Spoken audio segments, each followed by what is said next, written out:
Ready? Start.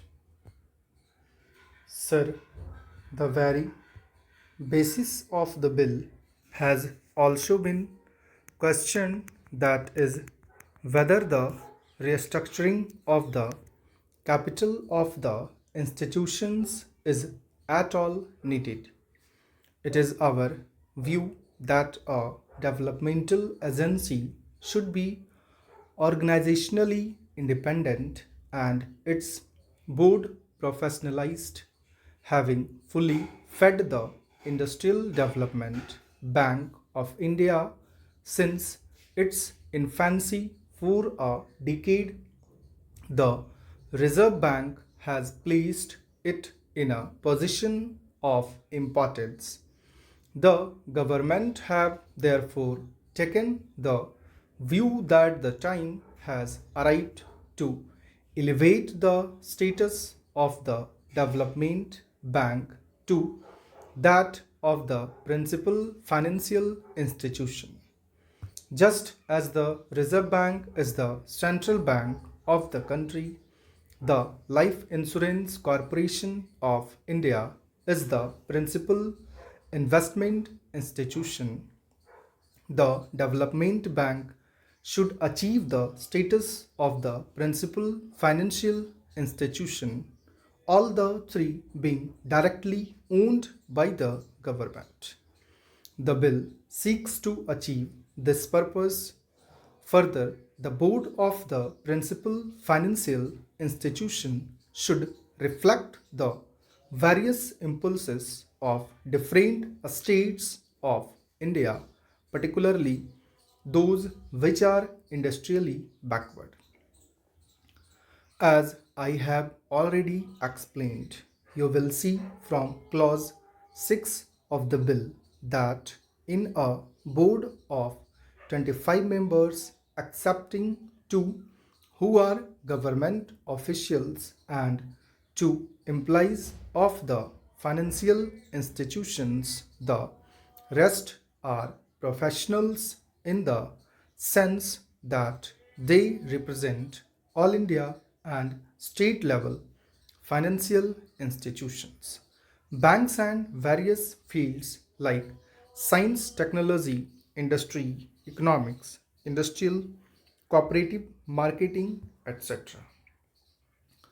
The Reserve Bank, as the central bank of the country, will be represented at the level of a deputy governor on the board and on the executive committee of the Development Bank. The Reserve Bank is therefore in a position to continue to make its positive contribution to the operations of the Development Bank and through it of all the other financial institutions. It has also been argued that after the restructuring of the Development Bank, neither the volume of credit to industry will increase nor will the cost of credit decrease, and thus there is no economic rationales for the bill. In any event, the mobilization of resources and their channeling will be done in close coordination with the Reserve Bank of India. Having elevated the status of the IDBI and made it statutorily responsible for the coordination, the Development Bank and the other financial institutions will work with greater cohesion, and to that extent there will be better development of resources all round.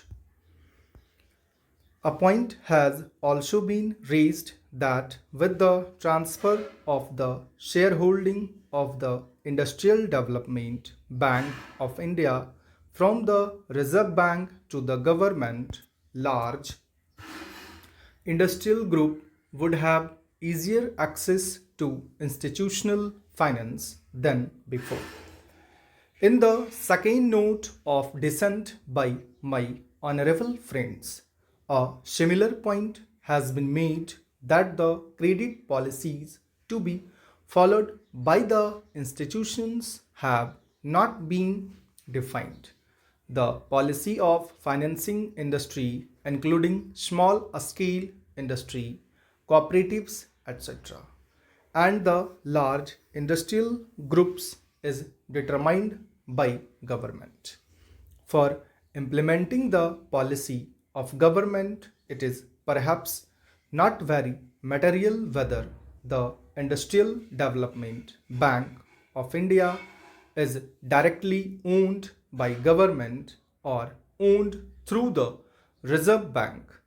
Parliament has therefore the opportunity to oversee the policy being followed by the Development Bank and the other institutions in financing industry in general and the larger industrial groups in particular. The honorable members have, in their minute of dissent, referred to the position that the employees' representatives will not be elected on the board but will be selected in a manner prescribed by government. They have referred to the practice prevailing in regard to the appointment of directors on the boards of the nationalized banks. I may inform the House that in the case of the nationalized banks, the scheme framed under the Banking Nationalization Act does not provide as such for a direct election by workmen of their representatives on the boards of the banks, and a representative is chosen out of a panel of three names suggested by the Federation, which, on verification by the Central Labour Commissioner, has the largest number of workmen as members. A more or less similar procedure will be drawn up in this case also for selection of the employees' representatives. I now take this opportunity of paying a tribute to the services rendered by the Reserve Bank of India in feeding the Industrial Development Bank of India from its infancy and having brought it up to its present status show that it could take up the leadership of the other financial institutions independently. As I have already stated earlier, the Industrial Development Bank of India will continue to be as much a concern of the Reserve Bank as of the government in the new setup as well. I have every hope that the Development Bank, as the principal financial institutions in the field of industrial finance with its enlarged role, should be able to play an effective part in the balanced industrial development of the country in accordance with national priority and aspirations. This has been provided in the preamble by the joint committee constituted by the concerned ministry. Stop.